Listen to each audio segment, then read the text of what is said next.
قوم کو، اس ملعون قوم کو کیوں اب تک چھوٹ دیے رکھی؟ میں بتا چکا ہوں یہ بڑے عذاب کے مستحق ہو چکے تھے حضرت عیسیٰ علیہ السلام کے زمانے میں، چھوٹ دی ہے ابھی تک ہے، بلکہ ایک مرتبہ ابھارا ہے، 1900 برس کے بعد ابھرے ہیں یہ بالفور ڈیکلریشن 1917 سن 70 عیسوی کے بعد، تقریباً 1900 برس، 1850 برس تو ہے ہی کم سے کم۔ پھر creation of Israel 1948، 1967 extension of Israel, یروشلم پر قبضہ، یہ سارا جو ہے کیوں ہے؟ اللہ تعالیٰ اس خیر امت محمد صلی اللہ علیہ وسلم اس کے بہترین حصے کو سزا ان ملعونوں کے ہاتھوں دے رہا ہے۔ کیوں؟ جو جرم انہوں نے کیا تھا وہی ہم نے کیا۔ انہوں نے اللہ کی کتاب کو پیٹھ کے پیچھے پھینکا، نبذ فریق من الذین اوتوا الکتاب کتاب اللہ وراء ظہورہم، ہم نے اپنی پیٹھوں کے پیچھے پھینکا کہ نہیں؟ کولونیل رول سے آزاد ہوئے، کہیں اسلامی قانون نافذ کیا، کہیں اسلامی نظام قائم کیا؟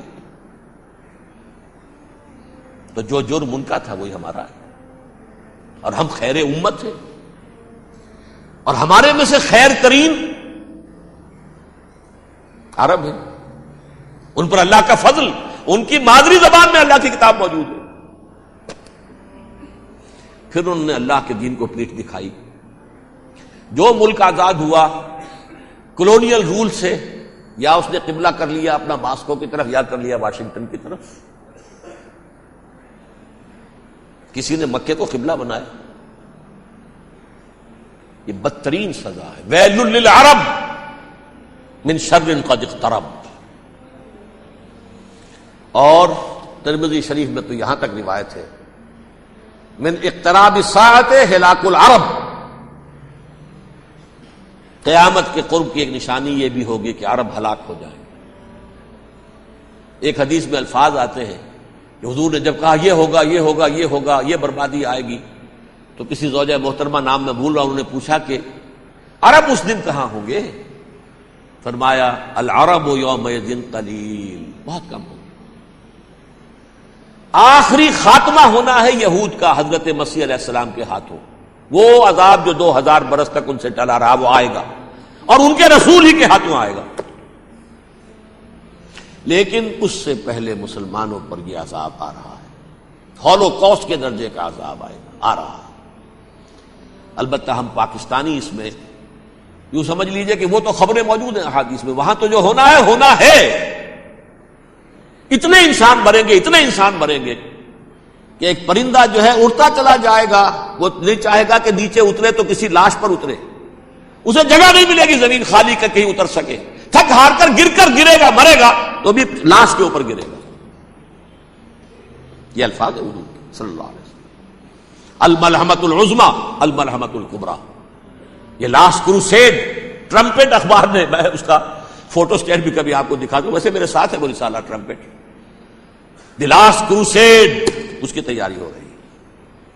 وہ الملحمۃ العظمی اور ملحمۃ الکبریٰ جو ہے وہ آنے والی ہے۔ ابن ماجہ میں کبریٰ کہا ہے، اکبر کا مؤنث کبریٰ، ملحمہ کبریٰ سب سے بڑی جنگ، اور ملحمہ عظمی سب سے عظیم جنگ، یہ ہوگی اور بہت جلد ہوگی۔ اب آخری بات یہ عرض کر رہا ہوں، کریں کیا؟ کچھ کریں بھی کہ نہیں؟ پہلا کام تو یہ ہے کہ اصل زندگی آخرت کی زندگی ہے۔ دنیا میں تباہی بربادی آ بھی جائے، آخرت بچ جائے، پہلا کام یہ ہے کہ ہر شخص توبہ کرے، لیکن توبہ توبۃ نصوح، توبہ کی تسبیح نہیں، آیہ کریمہ کا ختم نہیں، لاکھ مرتبہ لا الہ الا انت سبحانک انی کنت، اس سے کچھ نہیں ہوتا۔ توبہ یہ ہے اپنی معاش کے اندر جھانکیے، اپنی معاشرت میں جھانکیے، جہاں جہاں اسلام کے خلاف کچھ نظر آئے پھینک دیجئے، نکال کر کاٹ دیجئے، بے پردگی ہے نکالیے، آپ کی کمائی میں کوئی حرام کا عنصر ہے ختم کیجئے، توبہ کیجئے، ابھی کیجئے۔ عملی توبہ. فرائض کی ادائیگی میں کوتاہی ہو رہی ہے، ابھی شروع کیجیے.